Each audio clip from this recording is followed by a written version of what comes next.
100 కోట్ల విలువైన గంజాయి గుట్టు విప్పేనా? సూర్యాపేట జిల్లాలో గంజాయి గుట్టు రట్టు. పోలీస్ శాఖలో సంచలనం సృష్టించిన శనార్థి తెలంగాణ కథనం. మహామంటల్లో గంజాయి ఘాటు వార్తపై పెద్ద ఎత్తున జిల్లాలో చర్చ. 5 టన్నుల గంజాయి ఎక్కడ సీజ్ చేశారు? ఎందుకు పోలీసులు మైహోంకు అప్పగించారు? గంజాయి అప్పగింతపై ఎందుకు గోప్యత పాటిస్తున్నారు? గంజాయి గుట్టుపై మౌనాన్ని ప్రదర్శిస్తున్న పోలీసులు అంటూ వార్త. ఇక మహామంటల్లో గంజాయి ఘాటు శీర్షికతో బుధవారం శనార్థి తెలంగాణ. అయితే అది 5,000 కిలోల గంజాయి, 5 టన్నుల గంజాయి తీసుకుపోయి పోలీసు వాళ్ళు తీసుకుపోయి మైహోం సిమెంట్ ఫ్యాక్టరీలు ఇచ్చిరట. ఎందుకు ఇచ్చిరాడా, ఏం చేసిరు, ఏం చేస్తావురు, దాంతో అర్థం కాదు. ఇగో దానికి సంబంధించినటువంటి ఆధారాలను కొన్నిటిని ఇప్పటికే శనార్థి తెలంగాణ తీసుకొచ్చి ప్రచురించింది. అయితే ఇది నిన్న పోలీసు వాళ్ళు ఒకటే ఎంక్వైరీ శనార్థి తెలంగాణకి ఎట్లా తెలిసింది. అయితే మిగతా పత్రికలు ఈనాడు, ఆంధ్రప్రదేశ్ అందరిని అడిగిరట.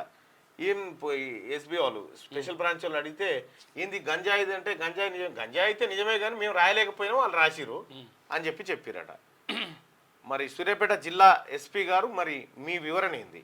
ఈ గంజాయి నిజంగా అప్పగించిరా, 5 టన్నులు అప్పగించిరా, లేకపోతే కొంత తక్కువ ఇచ్చిర్రా, లేకపోతే మొత్తం వేయలేదా? మీ వివరణ ఏంది?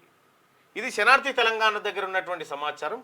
మీ రిప్లై కోసం వెయిటింగ్. మీరు రిప్లై ఇస్తారేమో అని చూస్తాం.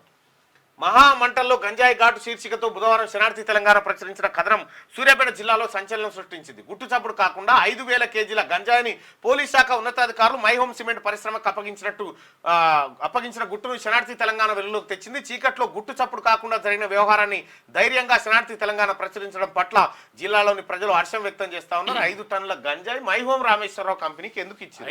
ఈ గంజాయి ఎక్కడిది? ఏ కోర్టు ఆర్డర్ ఇచ్చింది వాళ్ళకి ఈమని?